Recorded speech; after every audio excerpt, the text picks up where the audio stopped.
What's up, everybody? Good morning. Hope you guys are doing well. And I kind of feel like we've said everything that need be said about the head coaching search. And it was a great couple of weeks where we were able to, for the first time in a long time, really explore the candidates out there. And it was a lot of fun.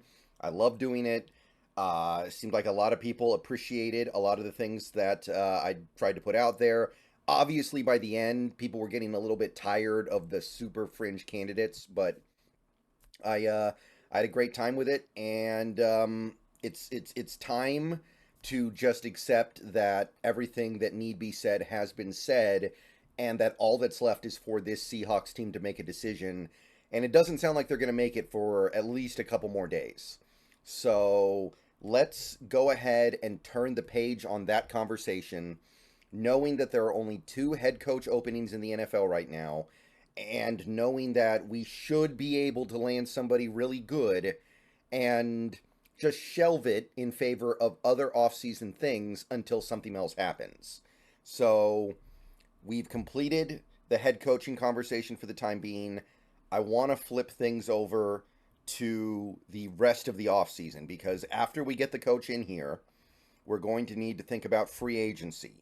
We're going to need to think about the salary cap. We're going to need to think about our players. We're going to need to think about who we want to bring back next year and who we don't want to bring back next year. So there's a lot that needs to be gone into on that front. And normally I would have opened up this conversation weeks ago, but we had the Pete Carroll firing and the conversations around his replacement, and that just took priority over everything else. But now we have some time to think about what this team will do after they hire their coach. And obviously, that next head coach is going to have his own input on what we should and shouldn't do, but we can still kind of discuss the options.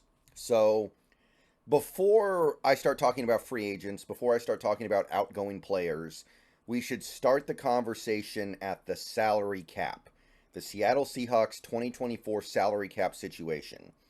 I got the SPO page open. I'm sure most of you guys have seen this before, but I want to kind of prime the pump on this conversation by just going into where we are. According to SPO, once you account for everything, as of right now, going into the 2024 season, the Seattle Seahawks are effectively right at the salary cap limit. They are right at that limit. According to SPO, they are over it by about $4,000. Uh, Basically nothing. In the grand scheme of all things, in a world where the salary cap is $250 million, $4,000 means literally nothing. It would be trivial, beyond trivial, to clear $4,000 in cap space. So that's not so great. Obviously, that's not something that we like to see. This is before we sign a single free agent. This is before we retain any of our outgoing players. This is before our draft, our rookie pool. And the good news is our draft pool cap this year is estimated to be about $2.8 million. Basically less than 3 million, call it. Just a little under $3 million to pay all our draft picks. Now, it will probably end up being a little bit more than that, but it should be right around there. And obviously, you have UDFAs as well, but you're looking at a relatively cheap rookie class, so that's good. And that number is accounting for the dead cap hit, but the current dead cap hits for the Seahawks in 2024 are insignificant. In fact, I believe if you combine all the dead cap hits are just over $250,000. So basically means nothing. So that kind of sets the conversation, and it informs why before we even begin to talk about signing players or retaining players, we need to have a conversation about how we're going to create additional cap space. And basically, there are three different ways in which a team can create cap space. And in the coming days, we're going to explore all those ways. You can release players. That's going to be the big one, right? You can let players go and reclaim some of the cap hit to your salary cap. Not all of it in most cases, but some of it. You can restructure contracts where you push cap hits out to a future season to get the current cap hit down. And we'll have some conversations about that as well. And then the third way is to extend players, make their contracts longer, and push the money that they're owed into future seasons to get their cap hit in the current year down. Those are basically the three ways to do it.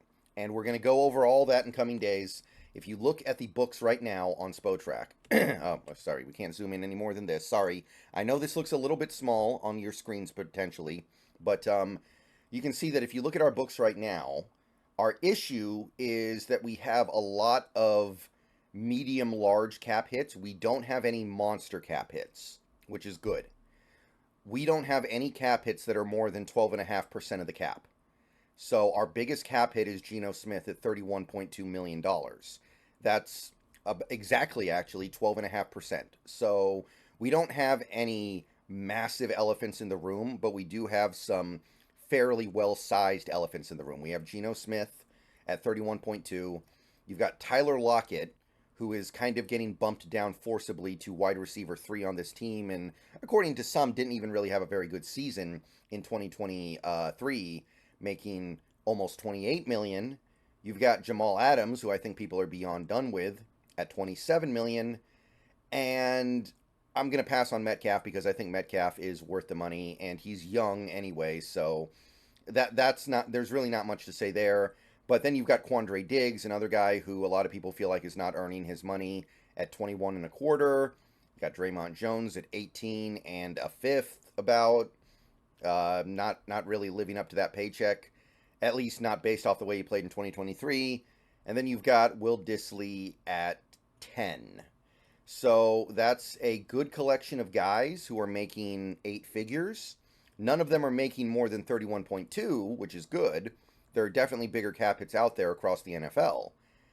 And that's I guess, at the very least, something to hang your hat on here. But we have a large collection of guys who a lot of the fan base and probably a decent chunk of NFL talent evaluators out there don't even like that much, making sizable chunks of the cap.